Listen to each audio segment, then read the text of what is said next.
एक गांव में एक बहुत बड़ा तालाब था। गांव के सारे लोग उसी तालाब से अपने घर के सारे काम किया करते थे। एक रात एक गांव वाला झोलू तालाब से थोड़ी दूर टॉयलेट कर रहा होता है।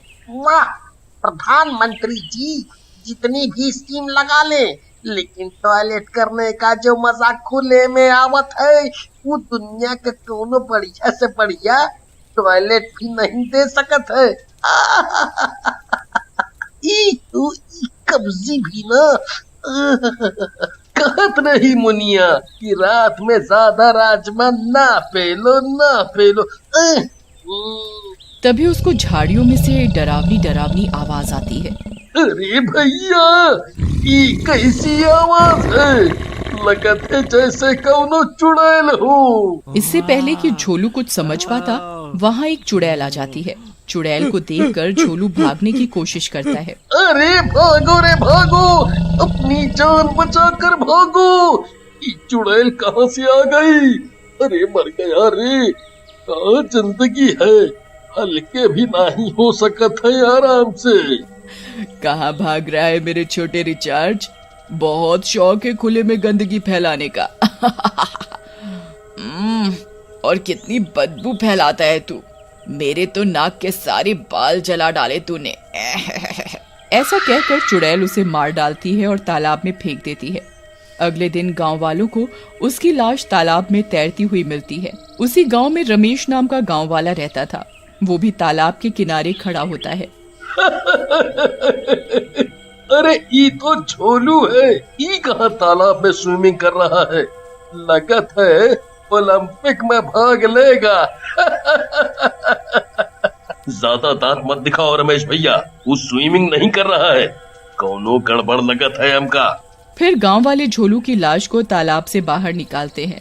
सही कहा तो पंकु भैया, लेकिन इको ऐसे मारा कौन और फिर तालाब में फेंका कौन? तुम भी ना रमेश भैया, अगर हमको ये सब पता होता तो हम भी पुलिस में भर्ती ना हो जाते। फिर गांव वाले झोलू की लाश का अंतिम संस्कार कर देते हैं। लेकिन उसके बाद आए दिन तालाब के आसपास से किसी न किसी की लाश मिलने लगती है, जिससे गांव वाले दुखी हो जाते हैं और इस समस्या को सुलझाने के लिए गांव में एक जगह इकट्ठा होते हैं। अरे भैया, ये तो हद हो गई है। अब तो आए दिन किसी न किसी की लाश मिलत है वो तालाब के किनारे। ऐसे तो कुछ दिन में पूरा गांव ही खाली हो जाएगा। शुभ शुभ बोलो रमेश भैया, तुम तो पूरे मनहूस हो यार। ऐसे कैसे गांव खाली हो जाएगा? करेंगे ना कोई उपाय, पहले पता तो चले है का। एक तो पंकु भैया, आप ना ज्यादा एंग्री यंग मैन अमिताभ ना बनो। हाँ, हमसे गुस्से में ही बात करत हो। किसी दिन हमको भी गुस्सा आ गया ना तो ठीक नहीं होगा। फिर गांव वाले योजना बनाते हैं कि रात में जाकर देखेंगे कि क्या चक्कर है और लोगों को कौन मार रहा है। फिर गांव वाले योजना के अनुसार रात में तालाब के किनारे जाकर छुप जाते हैं और रमेश और पंकु बाहर बैठकर चुड़ैल का इंतजार करने लगते हैं। तो आज तो राम और श्याम दोनों एक साथ मरने के लिए आए हैं। बहुत याराना लगता है। अरे भैया, ये तो चुड़ैल है। वो दोनों वहाँ से भागने लगते हैं, लेकिन तभी चुड़ैल वहाँ आ जाती है और उनको पकड़ लेती है। लेकिन इससे पहले चुड़ैल कुछ कर पाती। सारे गांव वाले लाठी डंडों के साथ वहाँ आ जाते हैं और चुड़ैल पर टूट पड़ते हैं। अरे मर गई रे, आज पता चला एकता में कितनी शक्ति है। आए आए, ये सारे गांव वाले तो पीछे ही पड़ गए। आए आए, मर गई रे। मारो रे इस चुड़ैल को भाइयों, बहुत गांव वालों को मारा है इसने, मारो। लेकिन इससे पहले गांव वाले और कुछ करते, चुड़ैल वहां से गायब हो जाती है और बोलती है। गांव वालों, आज तो तुम बच गए, लेकिन कब तक बचोगे? अब मैं तुम सबको मारूंगी, लेकिन सबसे पहले इन दोनों बकरों को मारूंगी।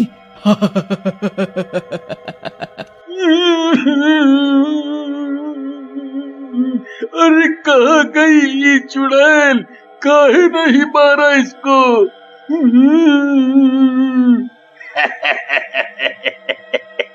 काहे रो रहे हो रमेश भैया? जान बच तो गई आज तो आपकी। अभी मार कर घूसा खोपड़ी तोड़ दे तुम्हारी। देखे नहीं तुम्हारी चुड़ैल अम्मा का बोल कर गई है, पहले हम दोनों को मारेगी। हाय रे, कौन सी मनहूस घड़ी थी कि हीरो बनने निकल पड़े। इसके बाद गांव वाले रमेश को समझा बुझाकर वापस गांव में ले जाते हैं, लेकिन रमेश और पंकु चुड़ैल की धमकी से बहुत डर जाते हैं। एक दिन रमेश पंकु से कहता है,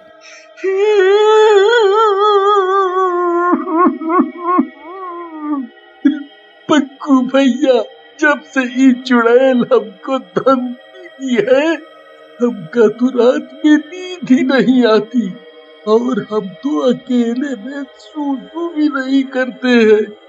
राम प्यारी को साथ चलने को कहते हैं तो उल्टा हमें ही झाड़ू से सूत देती है। भैया, अगर आप बोलो तो हमारे जान पहचान के एक बाबा हैं, उनसे बात करें। सुने हैं चुड़ैलों के स्पेशलिस्ट बाबा हैं। फिर पंकु रमेश की बात पर सहमत हो जाता है और उसके साथ बाबा के पास जाता है। बाबा दोनों की बातें सुनकर बोलता है, तो अब चुड़ैल भी धमकी देने लगी है। तुम चिंता ना करो, हम हैं तो क्या गम है, डरने की कोई बात नहीं है। बस बाबा जी, अब आपका ही सहारा है, बस किसी तरह से जान बचा दो हमारी। तुम दोनों मेरी शरण में आए हो, कोई चुड़ैल बुड़ैल कुछ नहीं कर सकती। हम आज रात ही तुम्हारे साथ चलेंगे। फिर रात में बाबा रमेश और पंकु तालाब के किनारे पहुंच जाते हैं। अब देखो मेरा कमाल, इस चुड़ैल की बच्ची को अभी मजा चखाता हूँ। आज भागेगी ये यहाँ से। रमेश भैया, ये कुछ ज्यादा ही ओवर कॉन्फिडेंट नहीं हो रहा है और हंस भी रहा है। मैं तो कहता हूँ इससे थोड़ा दूर ही रहो, कहीं चुड़ैल के हाथों आज ही मरवाना दे। हाँ? ऐसा सोचकर पंकु और रमेश डर कर बाबा के साथ ही खड़े हो जाते हैं और बाबा वहाँ बैठ जाता है और मंत्र पढ़ने लगता है। ओम ह्रीं क्लीं, ओम ह्रीं क्लीं चुड़ैलाओ, ओम ह्रीं क्लीं चुड़ैलाओ। तभी वहाँ धुआं धुआं हो जाता है और चुड़ैल आ जाती है। तो तुम दोनों बकरे से ढोंगी को यहाँ लाए हो। ये बचाएगा तुम्हें मुझसे। चुड़ैल को देखकर बाबा भी डर जाता है और बोलता है, अरे मर गया रे, ये तो बहुत खतरनाक चुड़ैल है। मैं तो इसे कोई छोटी मोटी चुड़ैल समझ रहा था, ये तो बहुत ही शक्तिशाली है। अबे ढोंगी, जब तेरे बस की नहीं थी तो फालतू में ही शोर मचा रखा था, खुद तो मरा ही, हमें भी फंसा दिया। फिर तीनों मिलकर वहाँ से भागने लगते हैं, लेकिन तभी बाबा की लुंगी उसके पैरों में फंस जाती है और वो गिर जाता है। हाय मर गया रे, ये लुंगी ने मरवा दिया आज तो मेरी कमर। हाय रे तभी चुड़ैल बाबा के पास आ जाती है। कहाँ तक भागेगा ढोंगी तांत्रिक? इससे पहले कि कोई कुछ समझ पाता, चुड़ैल तांत्रिक की गर्दन उसके शरीर से अलग कर देती है। उधर रमेश और पंकु गांव में पहुंच जाते हैं।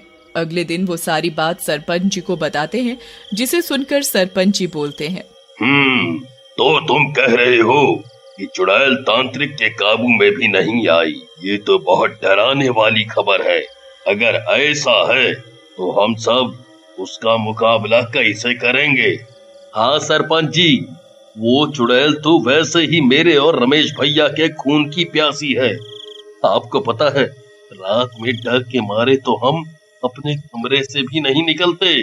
गांव वाले और सरपंच जी बात कर रहे होते हैं, तभी गांव का एक सबसे बूढ़ा आदमी मनकू वहां खांसी करता हुआ आता है। वालों, बहुत साल पहले जब हम जवान थे तब भी ऐसे ही तालाब में चुड़ैल का साया हो गया था। तब मैंने ही उस चुड़ैल से इस गांव और तालाब को मुक्त कराया था। अरे काका, कहाँ थे आप अब तक? आपकी बात सुनकर तो मजा आ गया। बस इसी तरह इस बार भी हमारी जान बचा दो। चिंता ना करो बेटा, आज रात को तुम दोनों बस उस तालाब में जाकर खड़े हो जाना, बाकी मैं देख लूंगा। फिर रात में रमेश और पंकु जाकर तालाब के अंदर खड़े हो जाते हैं। रमेश भैया, आज की रात अपन दोनों की आखिरी रात भी हो सकत है। कहा सुनी माफ कर देना। आए वो दोनों बात कर रहे होते हैं कि तभी चुड़ैल वहां आ जाती है और पानी के अंदर चलते हुए उन दोनों की तरफ बढ़ती है। आज तो तुम दोनों तालाब की मौत मरने आए हो, हाँ? अच्छा है, अच्छा है। किसी को पता भी नहीं चलेगा। लेकिन तभी मनकू आता है और अपने पास से एक छोटी सी बोतल निकालकर उसमें भरा पानी तालाब के पानी में मिलाने लगता है।